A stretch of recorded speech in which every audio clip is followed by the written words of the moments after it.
Hello everyone, let's talk about some unsung albums from 1967. Let's talk about some albums that not a lot of people talk about these days.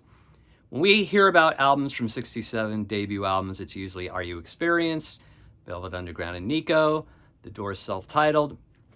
Let's take it a step further today and talk about some other gems from 67 that came out, some debuts, some fine debut albums. I'm going to start off here with a fine debut from Big Brother and the Holding Company, their self-titled album.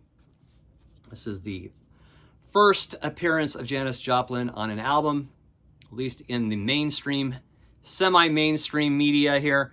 This was released on a tiny label called Mainstream label, before they got signed to Columbia a year later. And though it does get overshadowed a little bit by, Cheap Thrills and later Joplin efforts, I think this is a fine debut.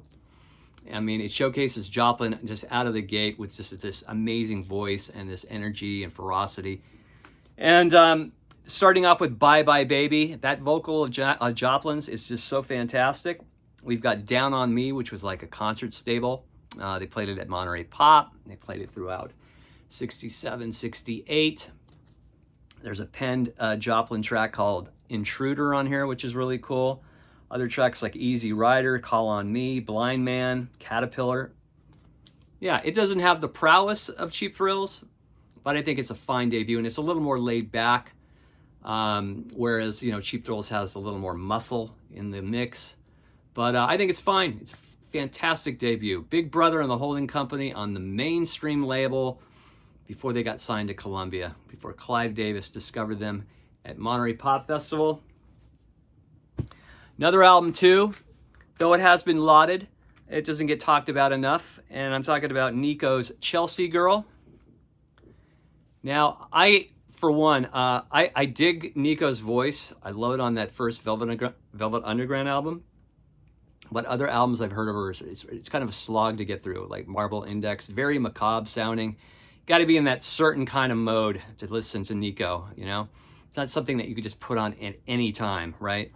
But I think what I love about this album is that it features a lot of fine songwriters, so she's interpreting a lot of great songs. First off, Jackson Browne's These Days, which he wrote when he was 16 years old. This is on this album, and I think this is the first time it was issued by anybody or sung by anybody, like a good 5 or 6 years before his version came out on For Every Man. And there's another Jackson Browne tune on here called Somewhere There's a Feather, which is really good. We've got other songwriters contributing to Nico's album here. We've got Tim Hardin's Eulogy to Lenny Bruce, Bob Dylan's I'll Keep It With Mine. We have a co-write with Nico, John Cale, and Lou Reed called It Was a Pleasure Then. And we've got Lou Reed's Wrap Your Troubles in Dreams. This is a really cool record. Really cool record. I think the most accessible Nico solo album. Very unique. If you were to say who is the first goth kind of female performer, I'd say Nico, right?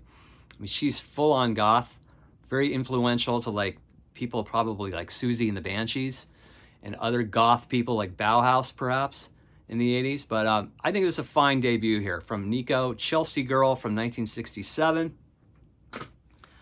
A fine debut from 1967 from The Merry-Go-Round. The Merry-Go-Round featured Emmett Rhodes. Emmett Rhodes, just a fantastic songwriter. His first solo album, his self-titled from 70, is one of my all-time favorites. That was recorded entirely by him, that first solo album, at his home in 70. But this is where it all started from Emmett with The Merry-Go-Round. There were 2 local hits on here, You're a Very Lovely Woman and Live, which the Bangles later covered on All Over the Place in 1984. Really fine version. But some of these deep cuts on here are really amazing. Like Time Will Show the Wiser. And I think Richard Thompson did a version of that on this album called Guitar Vocal that came out in the early 70s. Another one of my favorites on here is On Your Way Out, featuring these really, really fine harmonies. Others Had to Run Around, We're in Love, Low Down. This is a fine 4-star effort here, and no one really talks about The Merry-Go-Round. So The Merry-Go-Round's debut, it's just called The Merry-Go-Round, but they have this little, You're a Very Lovely Woman, Live hype on the front cover. So this is a fine album. If you've never heard The Merry-Go-Round, pull it up on YouTube. Really cool stuff. Very McCartney McCartney-esque, like from 67, you know, how McCartney was writing around Magical Mystery Tour, Sgt. Pepper, that kind of vibe. And he has kind of a fake British accent too on some of these tracks, Emmett. So I think it's just fine songwriting, fine backup vocals, good stuff, merry-go-round. How about a little jazz from 67? How about the debut from jazz guitarist Pat Martino, the album called El Hombre? This is really, really good stuff. This is one of my all-time favorite jazz guitarists. There's an album he put out in 76 called Joyous Lake, which is one of my all-time favorite jazz fusion albums. There's another one from 1970 called Desperado, where he plays a 12-string electric, which is really, really cool. But this right here, out of the gate, the guy is just a real talent. Waltz for Jerry, Once I Loved, One for Rose, Just Friends. We got some flute playing on here from Danny Turner. Of course, Pat Martino on guitar. Shoddy Pitts on organ. Mitch Fine on drums. Really, really, really great stuff here. Great Hammond B3 organ playing going on throughout the album. And a fine, fine debut here from Pat Martino, jazz guitarist. The album El Hombre from 1967. I've got to throw this one in here. I mean, this is, talk about like a teenage prodigy out of the gate, just writing amazing songs. Laura Nyro's debut. Also known as More Than a Discovery. This one, I think the title was changed in later editions. I mean, look at these tracks. Wedding Bell Blues, covered by Fifth Dimension. We've got Lazy Susan, Stony N, covered by Barbra Streisand in the early 70s, or was it the late 60s? Really good version by Streisand.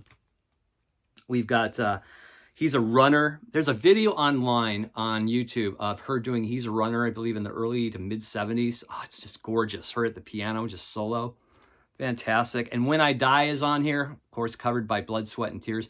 I mean, her first three albums, this one and Eli and New York Tannenberry, all fantastic albums. Just an amazing talent. There's just nothing. This is pretty much a near perfect album. So we're throwing this in here. Never gets talked about enough. Laura Nyro doesn't get talked about enough these days. And what an absolute freaking talent she was. So we're throwing this in here. The debut from Laura Nyro. Self-titled, also known as More Than a Discovery. Another great one here. Man, I tell you, this is, if it wasn't for just one song on here that I don't like, I'd give this an absolute 5-star rating. It's the Left Bank's Walk Away Renee Pretty Ballerina album. Nothing sounds like the Left Banke from the mid-60s. They had their own sound going. They really couldn't keep it up, though. They put another album out called Left Banke 2 in 68, and then that was it. But this first album here, along with the hit Walk Away Renee, which I think is one of the most gorgeous tracks of all time. You got Pretty Ballerina, which was the follow-up hit. Super, super gorgeous. But some of these deep tracks on here, like I've Got Something on My Mind, Let Go of You, Girl, Shadows Breaking Over My Head. I Haven't Got the Nerve, which was the flip side of Walk Away Renee. The last track, Lazy Day, has this kind of Baroque thing going on and this fuzz guitar and these really cool chord changes, and the backup vocals and harmonies are just fantastic. This is just an amazing album here. Amazing album. I think this was re-released maybe about 10 years ago on yellow vinyl or something. You can still find it on CD or vinyl. If you've never heard this album, if you've only heard Walk Away Renee and Pretty Ballerina, pick this whole album up. It is just fantastic. The only low point for me on this album is a track called Evening Gown, which doesn't really fit in with the rest of the vibe of the album. It's kind of a hokey track, but I'd say, I mean, the rest of the album is absolutely superb from start to finish. So the Left Banke, Walk Away Renee, Pretty Ballerina album. How about that first Van Morrison album, Blow on Your Mind? This is another fantastic album. And, you know, we hear about Astral Weeks and Moondance and such, but this is where it all started for Van solo. Brown Eyed Girl's on here. We've heard it a million times. But TB Sheets is amazing, and Spanish Rose, and Who Drove the Red Sports Car, Midnight Special. Really, really good stuff here. This was released on the Bang, originally released on Bang Records. This is part of the Legacy Epic series here. Obviously a CD version. So another just fine debut here. Van Morrison, Blowing Your Mind. And I've thrown this album in so many times, but I think this album is, I'm going to say it, I'm going to state it. I think this album is as important as Are You Experience, Velvet Underground and Nico, Doors' first album, but it was overshadowed by its single. But the whole album, all 10 songs in this album showcase a band that was highly original. Almost, I mean, you could just, let's just say it, they were a supergroup. And they're not talked about enough. They have a hardcore following still, though. And I'm throwing it in again. It's Procol Harum's debut. It's just an absolute freaking masterpiece. 5-star effort here. Gary Brooker on vocals and keyboards. B.J. Wilson on drums. We have the debut of Robin Trower on guitar. Matthew Fisher on Hammond B. I mean, it's just amazing stuff. On this album, we have David Knights on bass guitar. But just a super group right out of the gate. And, you know, of course, Wider Shade of Pale is their most well-known track. But the whole album, we have the original version of Conquistador on here, the studio version, which was a huge hit in '72. The live version from the Live at Edmonton Symphony Orchestra. Kaleidoscope, Salad Days Are Here Again. Repent While Purges, just an absolute Hammond B3, just masterpiece showcase. She Wandered Through the Garden Fence. We've got Something Following Me featuring like Trower just coming out of the gate just with this really heavy tone, Hendrix kind of style. Mabel kind of reminds me of like a Lovin' Spoonful track, kind of silly. And that last track on side 1, Surdays Outside the Gates Of, features just Trower, early Trower, just giving it his all. Just an amazing album. A Christmas Camel. 5-star masterpiece here. Procol Harum, not talked about enough as far as debut albums from '67. An unsung gem.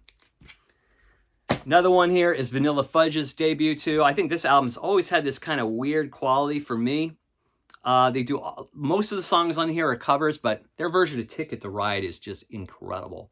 So powerful. You've got You Keep Me Hanging On, which was a huge hit. The Supremes cover. Take Me for a Little While is another great track. A really demented long version of Eleanor Rigby ends the album. We got Bang Bang, written by Sonny Bono, which also Terry Reid covered. She's Not There is covered on here by Rod Argent, covered, you know, originally done by the Zombies. People Get Ready by Curtis Mayfield. And then they have these little like allusions of my childhood, part 1, part 2, part 3 thrown in on side 2, which adds this kind of weird, kind of ghostly, psychedelic vibe. So I think Vanilla Fudge was really unique. Their debut album's fantastic. We're throwing that in the mix today. And though this album here has been lauded, it's been praised, it's not talked about enough, and I think it is one of the greatest albums of 1967, hands down. I think the greatest album that came out of San Francisco in '67. It's literally just under 30 minutes, or just a little over 30 minutes. And I can't say enough about this album. It's one of my, if I had to make a top 20 of all-time favorite records, this would be in it. And it's Moby Grape's debut album. I mean, not exactly unsung, but not talked about enough. This is the original version here, original cover with Don Stevenson flipping off the cover. They would airbrush this out on later editions. But there is just not a bad moment on here. I mean, you've got Skip Spence writing Omaha, the 5-part harmony thing going on, the 3 guitar attack going on. These beautiful ballads like Someday, and I don't know, it's just an incredible album. And you can get through it in like 30 minutes and just feel refreshed, and it's just life affirming, and it's amazing. So Moby Grape's debut album from '67, I think one of the greatest albums of 1967, debut or not. Fantastic stuff. Let me know what some of your favorite unsung debut albums from 1967 are. Throw them in the comments section. As always, thanks for watching. If you dig the content across the channel, press subscribe. It's free. It's absolutely free, like Zappa says. And we'll see you soon. Take care. Bye-bye.